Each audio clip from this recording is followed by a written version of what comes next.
देखिए last time हमने क्या किया हुआ था कि आपका रिफ्लेक्शन कोफिशिएंट फाइंड आउट किया था। वॉइस क्लियर है ना मेरी?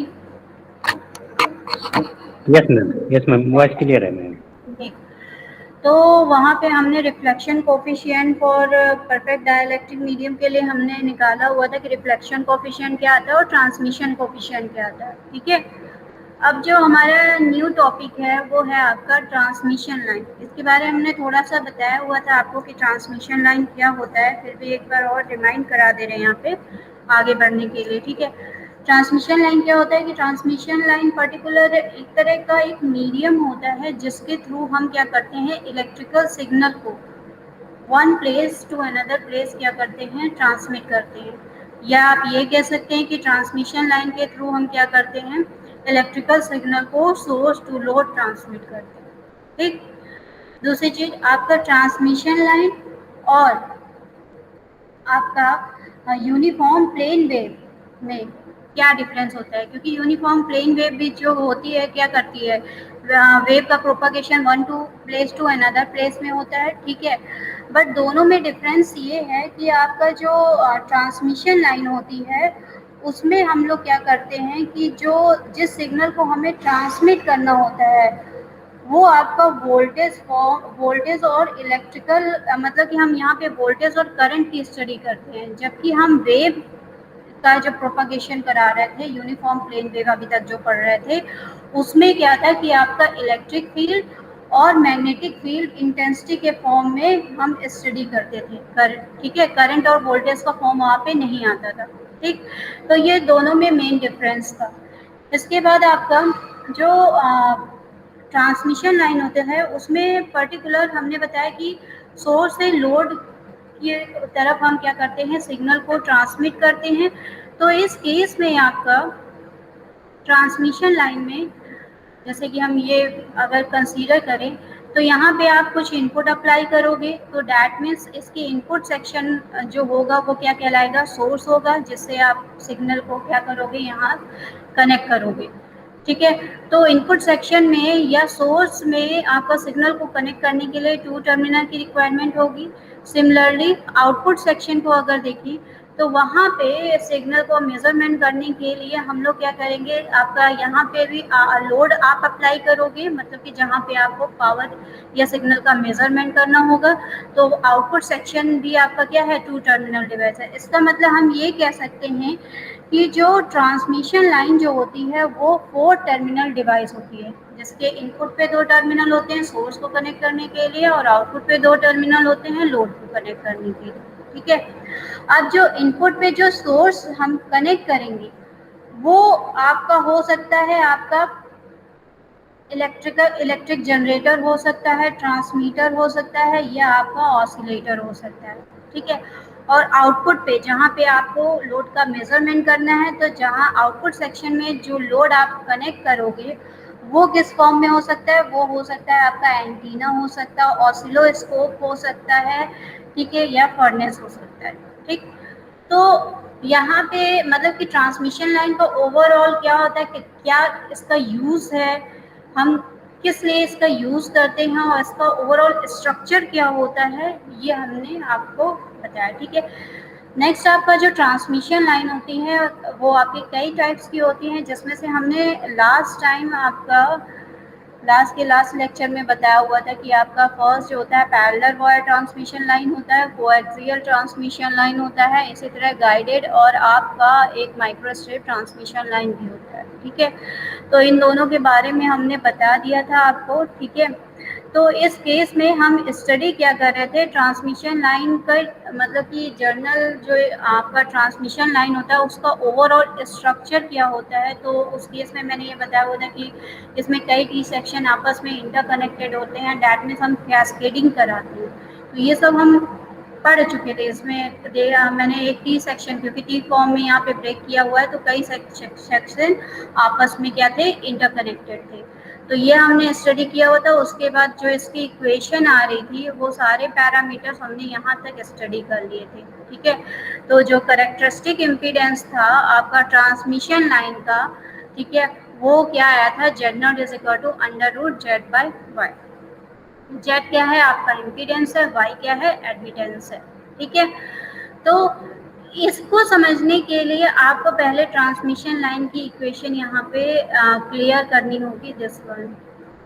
हालांकि ये मेन आपका इम्पोर्टेंट नहीं है, केवल आपका यहाँ से जो करेक्टरिस्टिक इम्पीडेंस है Z0 is equal to under root Z by Y होता है, और आपका जो प्रोपागेशन कांस्टेंट होता है y is equal to under root Z Y, ये मेन दो पैरामीटर्स होते हैं जिसकी हमें मेन स्टडी करनी होती है, क्योंकि यहीं से हमारा गामा से ही हमारा एटेन्यूएशन कांस्टेंट और फेज कांस्टेंट मिलता है, और करेक्टरिस्टिक इम्पीडेंस हमारा कहाँ से मिलेगा, Z0 is equal to under root Z by Y. तो आपके सिलेबस के पॉइंट ऑफ व्यू से जो पार्ट इम्पॉर्टेंट है हम उस पार्ट को केवल लेके चल रहे हैं। ये दो आपको जो इक्वेशन है ये आप लर्न कर लीजिएगा, ठीक है, क्योंकि इसका डेरिवेशन इतना ज़्यादा इम्पॉर्टेंट नहीं है, ठीक है।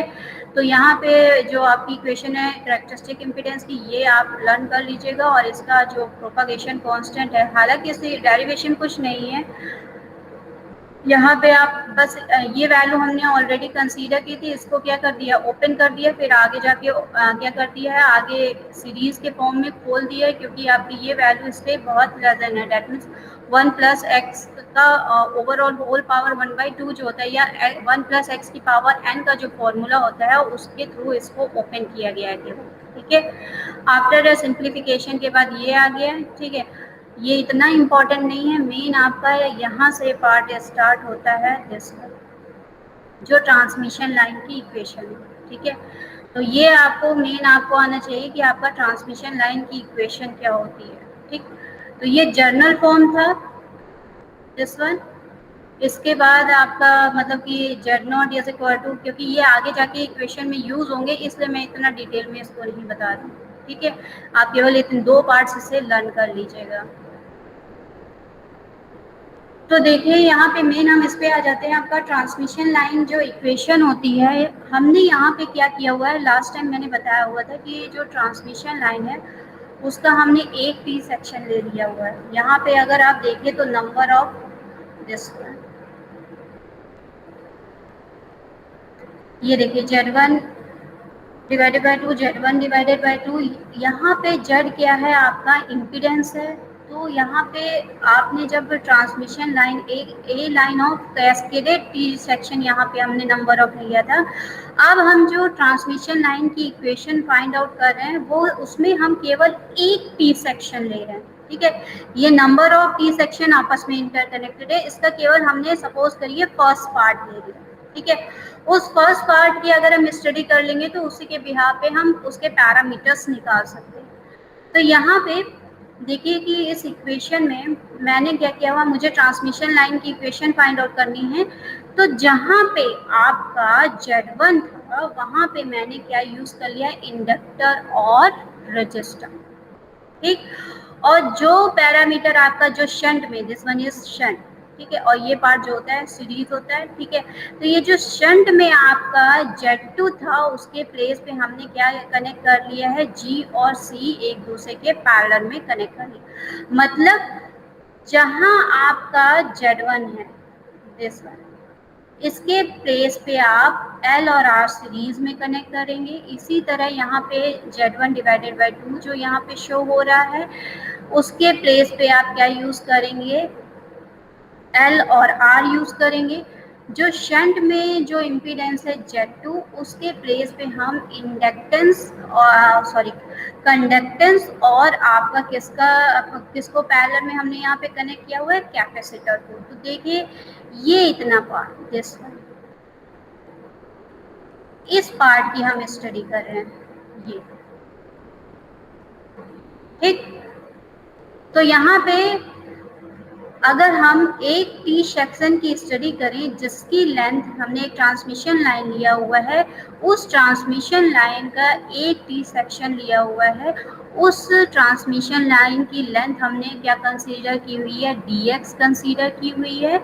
और जहाँ पे आपका Z1 यूज़ हो रहा था उसके प्लेस पे हमने LR यूज़ किया हुआ है। Z1 के प्लेस पे आउटपुट सेक्शन में देखिए तो वहाँ पे हमने LR यूज़ किया हुआ है। और जो शंट में जो इम्पीडेंस था Z2 उसके प्लेस पे हमने क्या कनेक्ट किया हुआ है, कंडक्टेंस और आपका कैपेसिटेंस या कैपेसिटर, ठीक।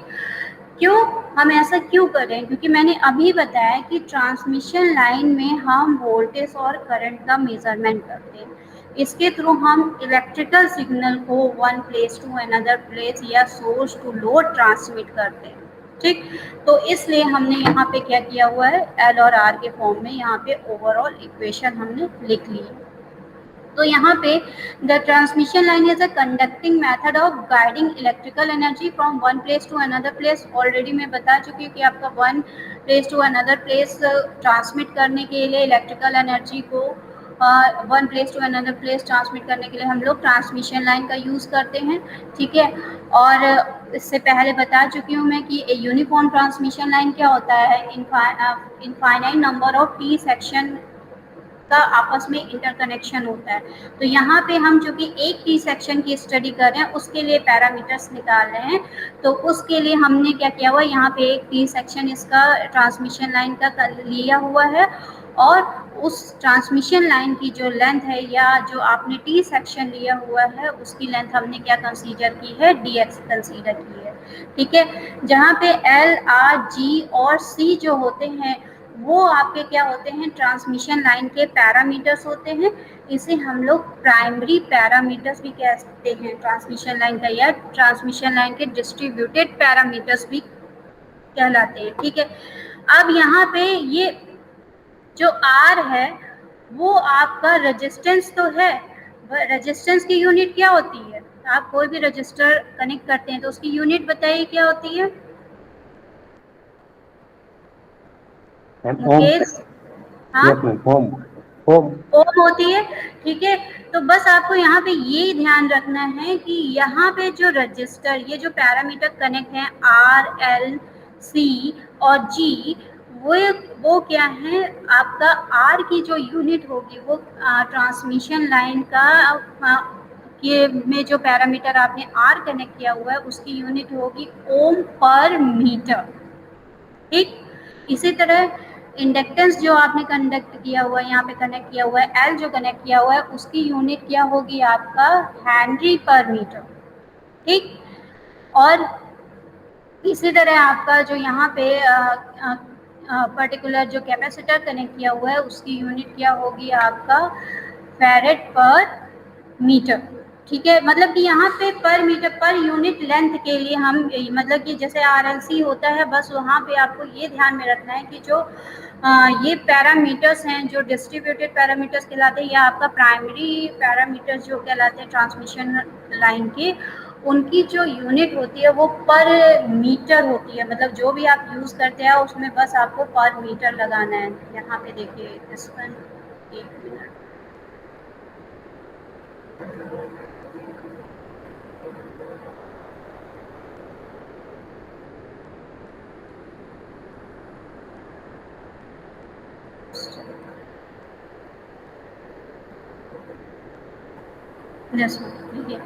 Resistance R is defined as the loop resistance per unit length of transmission line. मतलब कि ट्रांसमिशन लाइन जो रेजिस्टेंस आर है वो लूप रेजिस्टेंस है पर यूनिट लेंथ। मतलब अगर हम इसकी यूनिट देखें तो ओम्स पर किलोमीटर ये डिपेंड करता है। पर किलोमीटर इन्होंने क्यों लिया हुआ है, क्योंकि आपका मतलब कि ये डिपेंड करेगा कि आप लेंथ का मेजरमेंट किस में कर रहे हैं। ठीक है, तो किलोमीटर बहुत ज़्यादा लार्ज यूनिट हो जाएगी, वैसे ओम पर मीटर हम लोग यूज़ करते हैं। ठीक है, इसके बाद आपका जो आपका इंडक्टेंस है, देखिए उसमें loop inductance per unit length लिखा हुआ है और capacitance that is C, shunt capacitance per unit length, तो इसकी यूनिट क्या हो जाएगी, फैरेड पर मीटर। ठीक है, मेरे अकॉर्डिंग पर किलोमीटर लिखा हुआ है। सिमिलरली आपका जी जो है कंडक्टेंस जिसे हम कह रहे हैं, यह शंट कैपेसिटेंस कह सकते हैं। यहाँ पे शंट इसलिए यूज़ किया क्योंकि ये क्या है, इधर आपका शंट में कनेक्टेड है जी और सी।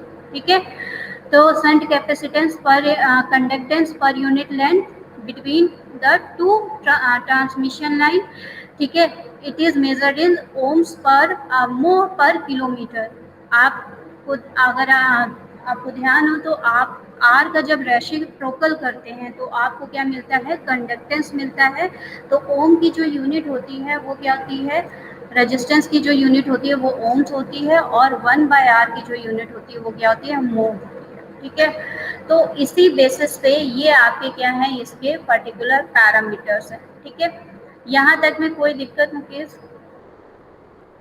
No ma'am, okay. ठीक।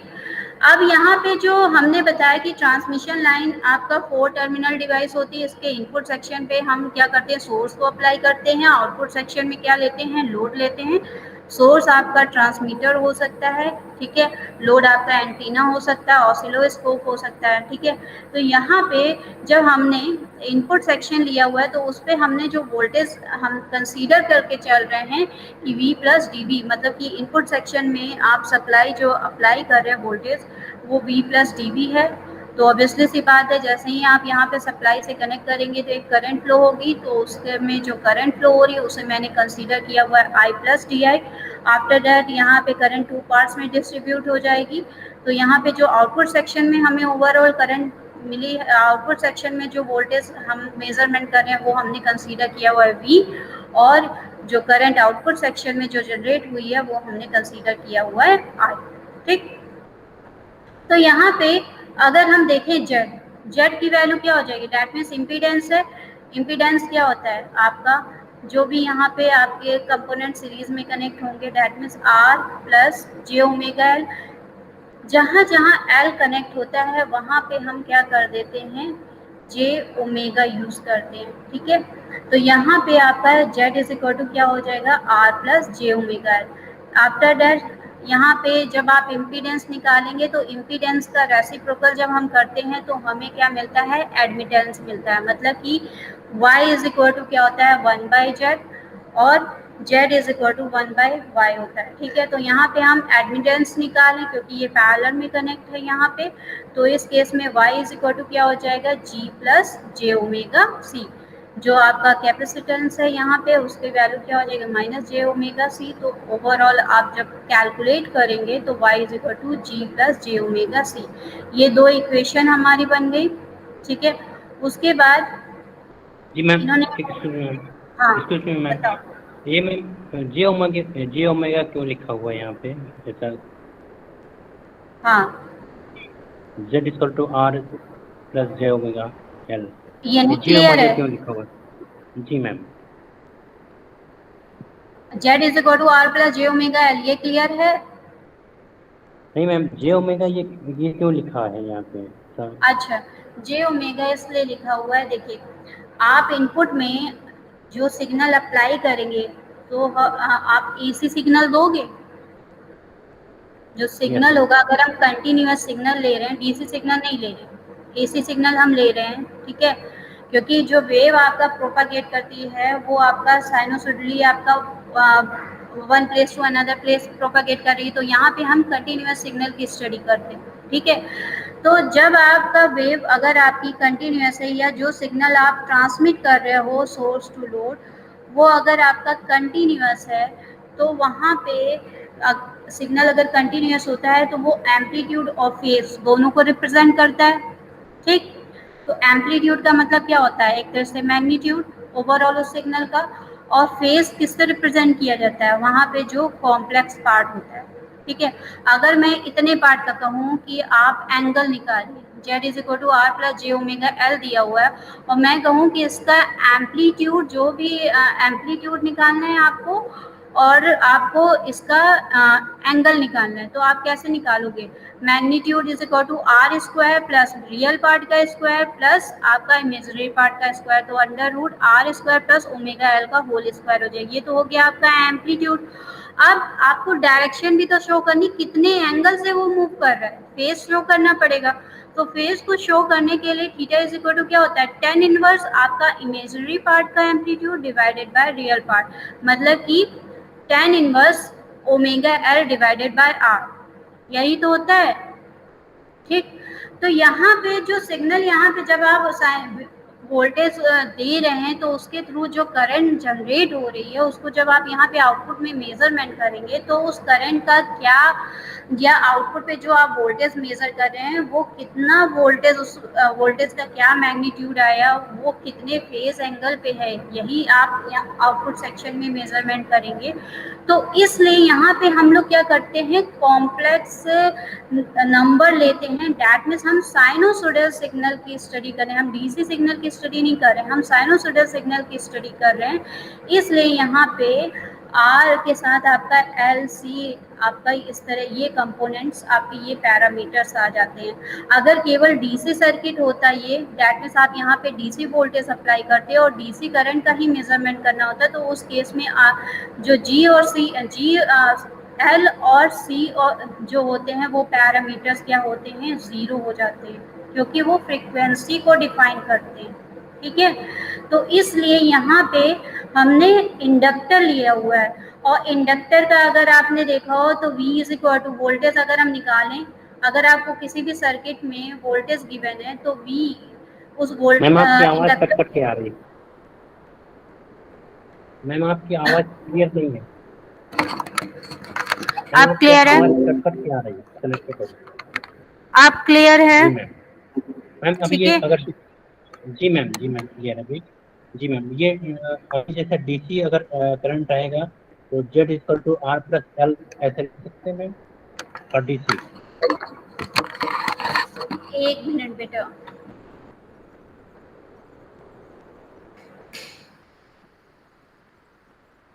हाँ बताओ क्या कह रहे हो। हेलो, कह रहे मैम अगर ये डीसी एसी की जगह पे डीसी करंट रहेगा। तो वहां पे जी आपका मैम, एल और सी कह रहे सी हैं की अगर वैल्यू जो, डीसी की जगह पे DC Z equal to R R plus L लिख सकते हैं ना। देखिए जब यहाँ पे आप डीसी की स्टडी, क्योंकि आप साइनोसोडल सिग्नल की स्टडी कर रहे हो तो वहाँ पे फ्रीक्वेंसी होगी ही होगी, ठीक है। तो आपका जो फ्रीक्वेंसी, जब आप यस। एसी सिग्नल की एनालिसिस करते हैं तो उस सिग्नल की पर्टिकुलर कुछ फ्रीक्वेंसी होती है, ठीक है, एक पर्टिकुलर टाइम इंटरवल पे वो कुछ फ्रीक्वेंसी के सिग्नल को जनरेट करता है। बट आप जब डीसी को स्टडी करते हो तो वहाँ पे फ्रीक्वेंसी का कंपोनेंट नहीं होता, वहाँ पे ओमेगा की वैल्यू जो होती है, या आप कह सकते हो फ्रीक्वेंसी जो होती है वो क्या होती है, ज़ीरो होती है। तो जब आपकी, अगर आप यहाँ पे इनपुट सेक्शन में डीसी सिग्नल को अप्लाई करेंगे तो omega, omega is equal to क्या होता है, 2 पाई एफ, यहाँ पे फ्रीक्वेंसी आ रही है तो उस केस में क्या हो जाएगा, ये कंपोनेंट आर के साथ जो प्लस लिखा हुआ है वो कंपोनेंट आपका क्या हो जाएगा, ज़ीरो हो जाएगा, ठीक है। सिमिलरली यहाँ पे y is equal to G plus J omega C लिखा हुआ है तो उसके प्लेस पे भी ये कंपोनेंट क्या हो जाएगा, जैसे ही आप f की वैल्यू ज़ीरो पुट करोगे तो ये वैल्यू क्या हो जाएगी, ज़ीरो। तो इसीलिए वहाँ पे z इज इक्वल टू क्या हो जाता है, r हो जाता है, y is equal to g हो जाता है। क्यों, क्योंकि वहाँ पे हम AC सिग्नल की एनालिसिस नहीं करते हैं, DC की स्टडी करते हैं। इन केस ऑफ आप जब AC सिग्नल की एनालिसिस करेंगे तो AC सिग्नल में क्या होता है, एक पर्टिकुलर फ्रीक्वेंसी जनरेट होती है, एक पर्टिकुलर फ्रीक्वेंसी के फॉर्म में हमें सिग्नल मिलता है, तो उसके कारण यहाँ पे ओमेगा की कुछ ना कुछ वैल्यू आएगी, ठीक है। तो ये जो ओमेगा जो रिप्रेजेंट कर रहा है वो क्या कर रहा है, जो भी आप सिग्नल सेंड कर रहे हैं उस, वो एक पर्टिकुलर रेंज का, उस सिग्नल की एक पर्टिकुलर फ्रीक्वेंसी होगी, ठीक। और जे जो रिप्रेजेंट करता है वो एक तरह से सिग्नल जो आउटपुट सेक्शन में आपका आया हुआ है वो कितने एंगल से जनरेट हो रहा है उस और उस सिग्नल का क्या एम्पलीट्यूड है। इस ओवरऑल पार्ट को मेजरमेंट करने के लिए हम लोग यहाँ पे कॉम्प्लेक्स क्वांटिटी यूज़ करते हैं। ये एक तरह से कॉम्प्लेक्स नंबर दिया हुआ है आपको, ठीक है। और अगर आपने लाप्लास में पढ़ा भी होगा कि आपका पर्टिकुलर वोल्टेज अगर कहीं पे आपका इंडक्टर लगा हुआ है तो अगर इंडक्टर के अक्रॉस अगर हमें वोल्टेज का मेजरमेंट करना है तो V L is equal to क्या होता है, L D I over D T, ठीक है। जब आप उसको कैलकुलेट करते हैं तो उसके बाद आपका डी ओवर डी टी की जगह ही हम क्या कर सकते हैं, पर्टिकुलर वैल्यू रख सकते हैं जे ओमेगा, ठीक। तो वही वैल्यू आपका क्या हो जाएगा है, V L is equal to J omega L. ठीक, तो यहाँ पे चूंकि हम इंडक्टर इम्पीडेंस का मेजरमेंट कर रहे हैं, इसलिए यहाँ पे एक कॉम्प्लेक्स क्वांटिटी आ गई। इसको थोड़ा सा आप देखिएगा, क्योंकि हो सकता है कि आपका गैप बहुत रहा है, तो थोड़ी चीज़ें आपकी क्लियर नहीं हैं। ठीक है, और नेटवर्क भी नहीं पढ़ा है अभी आपने। ठीक है, जी मैम। तो इसको नेटवर्क में थोड़ा सा देखिएगा, तो वहाँ से ये चीज़ क्लियर हो जाएगी। ये इतना टफ नहीं है। ठीक है, तो यहाँ पे बस आपको ये ध्यान में रखना है कि आप इम्पीडेंस मेजरमेंट कर रहे हैं, तो जहाँ पे आपका एल है वहाँ पे आपका क्या हो जाएगा, जे ओमेगा। ओमेगा का मतलब फ्रीक्वेंसी है। जब आप इनपुट पे सिग्नल अप्लाई कर रहे हो, एक वोल्टेज दे रहे हो, तो आप एक साइनोसोडल वोल्टेज दे रहे हो, तो उसकी एक पर्टिकुलर फ्रीक्वेंसी को भी रिप्रेजेंट कर रहा होगा, इसलिए यहाँ पे क्या हुआ है, ओमेगा का टर्म आया हुआ है। ठीक है, इसी तरह हम अगर एडमिटेंस निकलना चाहें तो y is equal to J omega C हो जाएगा। ठीक, तो ये दो इक्वेशन हमारी फॉर्म हो गई हैं। उसके बाद अब हम क्या कर रहे हैं, ये चीज़ हम ऑलरेडी आपको बता चुके हैं कि हमने टी सेक्शन लिया हुआ, उसके इनपुट पे मैंने voltage V plus D V apply किया हुआ है, और यहाँ से जो करंट जनरेट हो रही है वो I प्लस डी आई है। आउटपुट सेक्शन में जो वोल्टेज हमें मिल रहा है वो V है और करंट I है। तो यही चीज़ यहाँ पे लिखी हुई है। ठीक है, अब हम क्या कर रहे हैं कि हमें वोल्टेज ड्रॉप निकालना है cross the series impedance of T section. मतलब यहाँ पे ओवरऑल जो इन दोनों के बीच का जो पोटेंशियल डिफरेंस हमें निकालना है, तो ऑब्वियसली सी बात है हम इसमें से इसको क्या कर दें, लेस कर दें।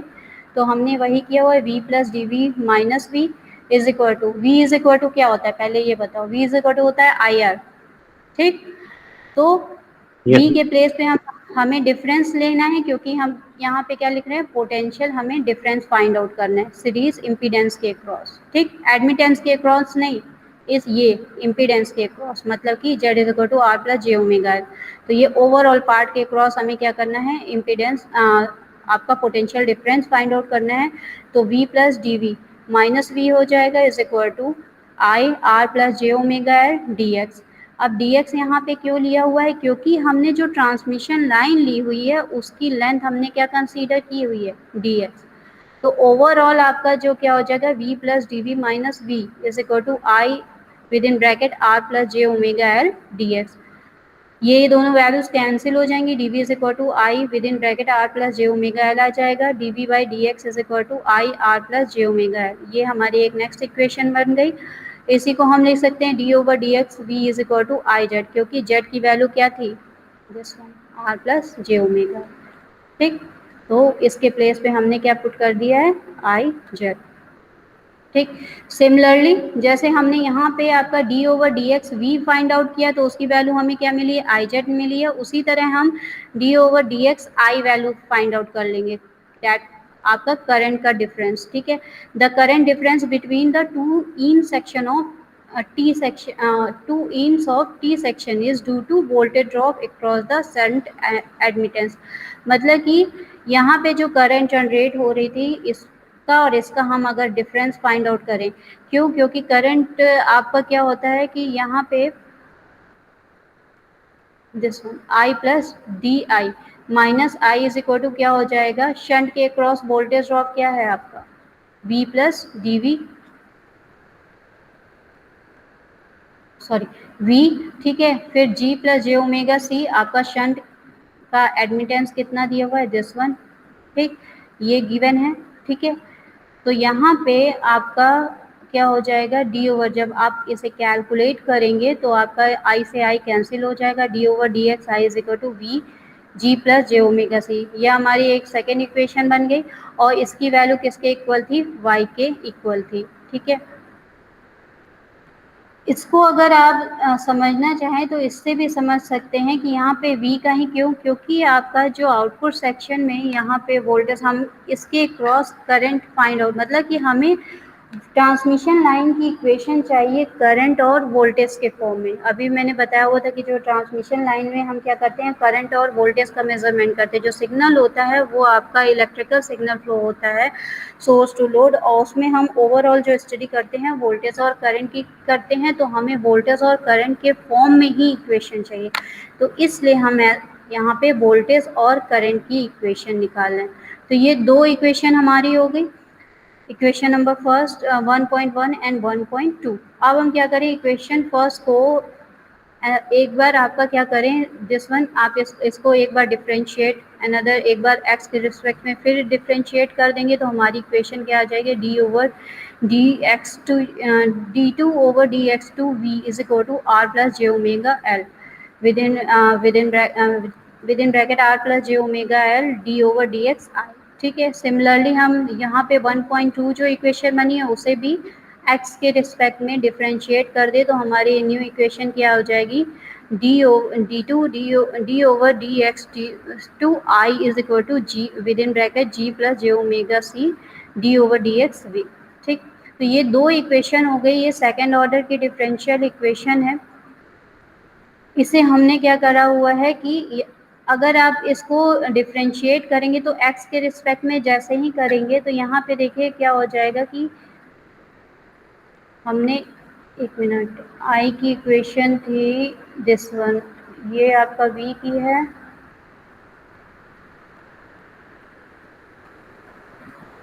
ठीक है। तो यहाँ पे आपका सब्स्टिट्यूट कर देंगे इसकी वैल्यू, मतलब कि x के रिस्पेक्ट में 1.2, इसकी फिर से डिफरेंशिएशन x के रिस्पेक्ट में करेंगे तो यहाँ पे d over D X V आएगा।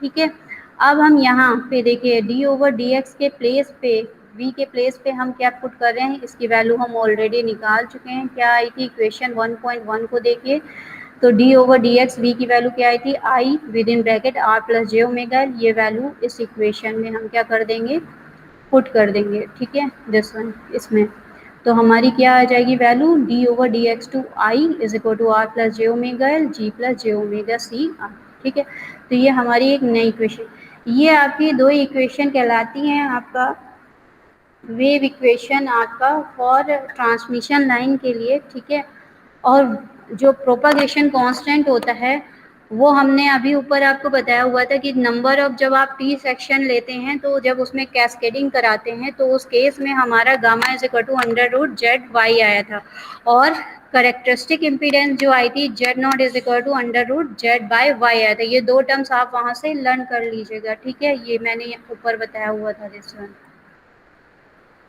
ये करेक्टरिस्टिक इम्पीडेंस और आपका दिस वन। ठीक, तो ये दो पैरामीटर्स वहाँ से ही लिए गए हुए हैं। ठीक है, तो गामा अगर हम, क्योंकि हमें क्या निकालना है, जो ट्रांसमिशन लाइन है, ट्रांसमिशन लाइन की जो इक्वेशन आती है वो फाइंड आउट करनी है, और उसका जो प्रोपागेशन कांस्टेंट होगा, एटूरेशन कांस्टेंट होगा और फेज कांस्टेंट होगा, ये सारे पैरामीटर्स हमें एक ट्रांसमिशन लाइन के लिए, जो हम ट्रांसमिशन लाइन ले रहे हैं उसके स्टडी हम यहाँ पे कर रहे हैं। तो यहाँ पे क्या हो जाएगा, we know that gamma is equal to क्या होता है, अंडर रूट जेड वाई, और अंडर रूट क्या हो जाएगा, यहाँ पे जेड की वैल्यू आप ही, आपने फर्स्ट इक्वेशन में आपकी क्या थी, आर प्लस जे ओमेगा, और वाई के प्लेस पे आप क्या पुट कर दोगे, जी प्लस जे ओमेगा सी। ठीक, तो यहाँ से गामा की वैल्यू हमें मिल गई। यहाँ से अगर आप और वैल्यू निकालना चाहें कि अल्फा और बीटा की, तो कुछ नहीं है, गामा के प्लेस पे आप क्या पुट कर देंगे, अल्फा प्लस जे बीटा। ठीक, उसका स्क्वायर करेंगे, वहाँ से वैल्यू फाइंड आउट करेंगे तो अल्फा और बीटा की वैल्यू मिल जाएगी। हालांकि वो नीचे जाके आपका सॉल्व किया गया हुआ है। ठीक है, तो वहीं पे हम इसको डिस्कस कर लेंगे। ठीक, तो गामा की वैल्यू क्या होती है, अंडर रूट आर प्लस, और ट्रांसमिशन लाइन के लिए आपका जो प्रोपागेशन कांस्टेंट होता है वो क्या होता है, gamma is equal to under root R plus J omega L within bracket multiplication within bracket G plus J omega. ये बहुत ही इंपॉर्टेंट फॉर्मूला है आपके न्यूमेरिकल के पॉइंट ऑफ व्यू से। ठीक है, अब हमने क्या किया, अगर हमें इक्वेशन को थोड़ा सा और सिंप्लीफाई फॉर्म में लिखना है, जो हमारी ऊपर इक्वेशन आई थी करंट की, D over D X two V जो इक्वेशन आई हुई थी, उसके प्लेस पे अगर हम गामा के फॉर्म में चाहते हैं तो कुछ नहीं है आपका, वहाँ पे आप क्या कर, इसके प्लेस पे आप क्या पुट कर सकते हैं, देखिए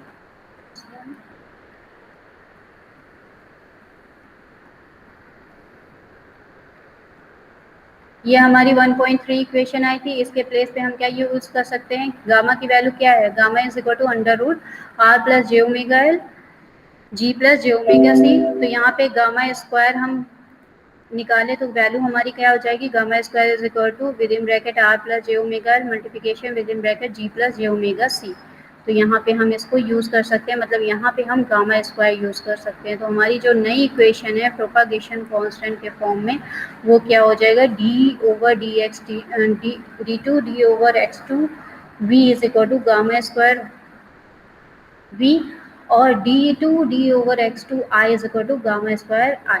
ठीक है, तो ये दो इक्वेशन आपकी मोस्टली कभी कभार ऑब्जेक्टिव में क्वेश्चन में जैसे नेट वगैरह का एग्जाम होता है, तो उस केस में आपका ट्रांसमिशन लाइन के लिए इक्वेशन क्या होती है, वहाँ पे आपको 4 ऑप्शन दिए होंगे तो आपको सिलेक्ट करना रहता है। ठीक है, तो उसके पॉइंट ऑफ व्यू से ये पार्ट भी आपका काफ़ी इंपॉर्टेंट है और गामा की वैल्यू क्या होती है वो भी आपका काफ़ी इंपॉर्टेंट है। इसके बाद इन्होंने इसी इक्वेशन, ये क्या है, सेकेंड ऑर्डर की डिफरेंशियल इक्वेशन है, तो सेकेंड ऑर्डर की डिफरेंशियल इक्वेशन को कैसे सॉल्व करते हैं ये मैथ में आप पढ़ चुके हैं। ठीक है, बीएससी में भी आपने पढ़ा होगा। तो हमने इसको एक सोल्यूशन कंसीडर कर लिया है जहाँ पे ए बी सी डी आपके क्या है, कांस्टेंट है। हालांकि ये पार्ट इतना इम्पोर्टेंट नहीं, मेन आपका ये पार्ट है। ठीक है, तो अगर आप आगे सॉल्व करना चाहते हैं तो यहाँ पे बस ए बी सी डी के पैरामीटर निकाल लीजिए। हम एक सोल्यूशन मान लेते हैं खुद से, ये मैं कंसीडर करके चल रही हूँ कि आपको डिफरेंशियल इक्वेशन आती होगी। हर एक चीज़ बेटा एक दूसरे से रिलेट होती है, अगर आपका पीछे का चीज़ें क्लियर नहीं है तो आगे कहीं ना कहीं फेस करना पड़ेगा। ठीक है, तो ये थोड़ा सा मैथमेटिक्स का पार्ट है आपका, डिफरेंशियल इक्वेशन मतलब कि सेकेंड ऑर्डर डिफरेंशियल इक्वेशन आप कैसे सॉल्व करते हैं। ठीक है, या फर्स्ट ऑर्डर की डिफरेंशियल इक्वेशन है तो उसे कैसे सॉल्व करते हैं, ये थोड़ा उसी का पार्ट है। तो यहाँ पे हमने कंसीडर करके चल दिया है कि इसका जो सोल्यूशन आएगा, इसीलिए यहाँ पे लिख दिए गए हैं the solution of above linear differential equation, इसका ये सोल्यूशन होगा।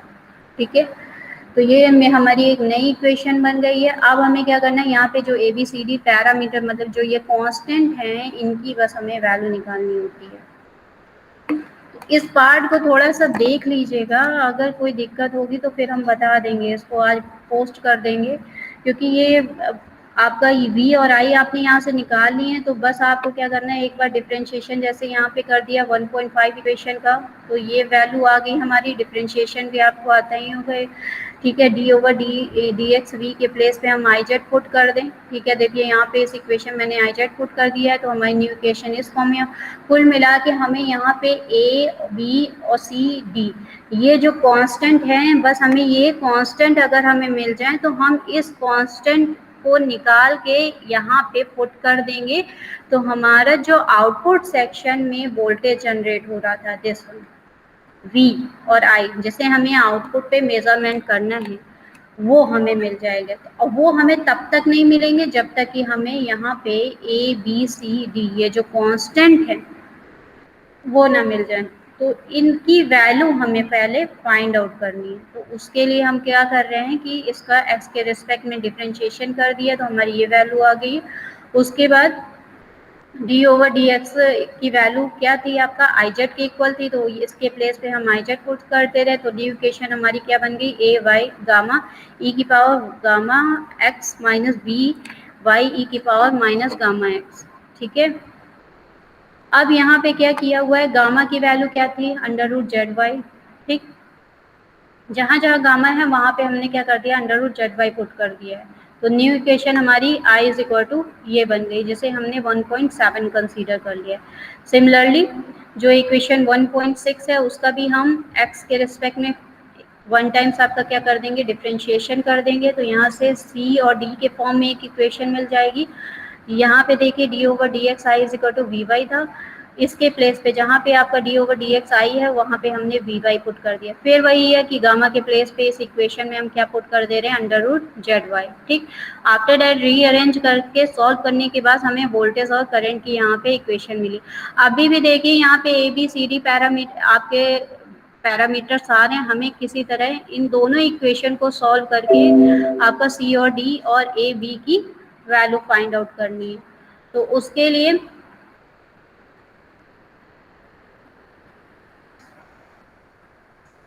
जो हमने डिस्टेंस x कंसीडर की हुई थी इस इक्वेशन में, जो ट्रांसमिशन लाइन की थी दिस वन, ये हम कंसीडर, क्योंकि हमने इससे पहले बताया था जो ट्रांसमिशन लाइन होती है वो क्या होता है, कई टी सेक्शन का आपस में क्या होती है, उनकी कैस्केडिंग होती है।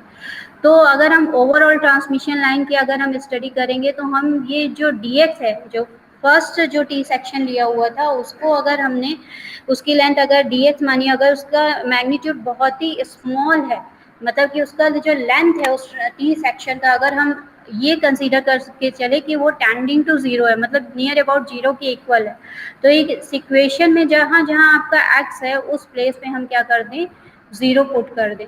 तो जैसे ही आप इसमें जीरो पुट करेंगे तो यहाँ पे i इज इक्वल टू क्या हो जाएगा, a under root y by Z E की पावर जीरो, दैट मीन्स 1 हो जाएगा। मतलब इक्वेशन हमारी क्या आ जाएगी, i is equal to a under root Y by Z minus B under root Y by Z. Similarly आपको इक्वेशन 1.8 में भी पुट करना है, तो यहाँ से वोल्टेज और करंट की हमें एक न्यू इक्वेशन मिल के आ जाएगी, दैट इज दिस वन। अब यहाँ पे आपका एक क्वेश्चन आ रहा होगा कि ये पार्ट हमने यहाँ पे बहुत ही मिनिमाइज करके बता दिया हुआ है कि यहाँ पे मैंने ये कंसीडर करके चली हो i is equal to I R के इक्वल है, v is equal to V R. तो आप यहाँ पे पुट कर दीजिए, तो ये वैल्यू देखिए आपका I R is equal to A under root, कुछ नहीं किया है, जो आपकी ऊपर वाली इक्वेशन थी दिस वन, यहाँ पे x के प्लेस पे जीरो पुट कर दीजिए, i के प्लेस पे आई आर हो जाएगा, और इक्वेशन 1.8 था उसमें हम v के प्लेस पे वी आर पुट कर देंगे और x के प्लेस पे आपका जीरो पुट कर देंगे, तो हमारी जो न्यू इक्वेशन आएगी वो क्या हो जाएगी, आई आर और वी आर के प्लेस पे आ जाएगी। ठीक है, अब हमें इन दोनों इक्वेशन को क्या करना है, सॉल्व करना है। इसको सॉल्व करके हमें ए बी सी डी की वैल्यू निकालनी है। तो इसके लिए हमने क्या कंसीडर किया, इसे और थोड़ा सिंप्लीफाई कर ले रहे हैं, तो इसकी वैल्यू जो है under root Y by X के प्लेस पे हम एक्स कंसीडर करके चल रहे हैं, और आपका इसका जस्ट रेसिप्रोकल ले लें, या आप कह सकते हो कि 1 by X is equal to under root Y by Z हम कंसीडर करके चल रहे हैं। ठीक है, एक्स अगर आपका under root Y by Z है तो 1 बाई एक्स ऑब्वियसली सी बात है under root Y by Z हो जाएगा। इन दोनों इक्वेशन में पुट कर दीजिए, तो थोड़ा सा इक्वेशन जो हमें रूट रूट लिखना है वहाँ पे केवल हमें एक्स टर्म यूज करना होगा। तो जो नई इक्वेशन हमारी आ जाएगी, I R is equal to A by X minus B by X, इसके प्लेस पे आपका क्या है 1 बाई एक्स। ठीक है, सिमिलरली यहाँ पे 1 बाई एक्स कॉमन ले लिया, but I R is equal to यहाँ पे सी प्लस डी कैसे आया हुआ है, तो देखिए यहाँ पे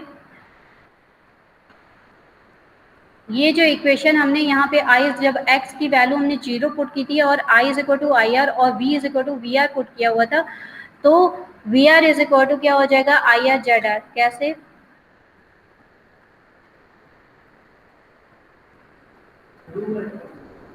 टाइम हो गया क्या, लेक्चर है, चलो बता। ठीक है, तो यहाँ पे ये मैं मटेरियल आपको बेटा अभी पोस्ट कर दूंगी, इसको देख लीजिएगा। अगर क्यों बस आपको यहाँ पे सी डी और जो पैरामीटर्स हैं आपके ए बी सी डी उसकी वैल्यू निकालनी है, और जैसे ही वो वैल्यू निकलेगी तो हमें वहाँ पे इक्वेशन में पुट देगी। यहाँ पे सी की वैल्यू निकाल ली है दिस वन, ठीक है, सेम आपका डी की वैल्यू निकाल ली है, ए की वैल्यू निकाल ली है, और आपका बी की हमने बताया था। आपका v जो है, आपका जो आपने equation differential equation second order की कंसीडर की हुई थी, वहां पे आपको क्या करना है, वहां पे parameter A B C D आए थे, आपका कांस्टेंट आए थे, आपको केवल उसकी वैल्यू फाइंड आउट करनी है। तो इसके स्टेप को देख लीजिएगा, ए बी सी डी जो पैरामीटर्स आएंगे उसको केवल आपको जो भी पैरामीटर्स आए उसको इस इक्वेशन में, जो जर्नल इक्वेशन हमने यहाँ पे कंसीडर की हुई थी दिस वन, यहाँ पे आप 1.5 और 1.6 में पुट कर देंगे, तो जो ट्रांसमिशन लाइन के आउटपुट सेक्शन में जो वोल्टेज और करंट जो जनरेट हो रही थी वो हमें क्या होगी, मिल जाएगी। यही हमारा ट्रांसमिशन लाइन की इक्वेशन थी और आपका 1T सेक्शन के लिए, मतलब एक पार्ट के लिए, एक जिसकी लेंथ हमने dx कंसीडर की थी। इसके बाद नेक्स्ट इसी में थोड़ा सा हमें कैरेक्टरिस्टिक इम्पीडेंस का क्या आता है, वैल्यू आती है, वो हमें फाइंड आउट करनी है, तो वो नेक्स्ट पार्ट में हम कंटिन्यू करेंगे। ठीक है मैम, ये जो